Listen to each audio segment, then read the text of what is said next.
wallahi kana yanzu haka asibiti wani kawo da amma wallahi da bashin shayin banza buga da bana ana wannan yanzu nuna haka nan da bana mana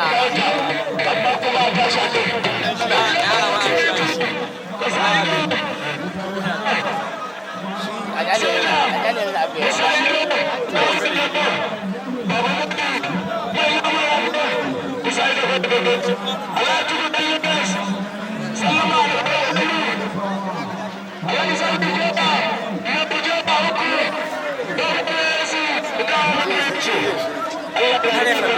wallahi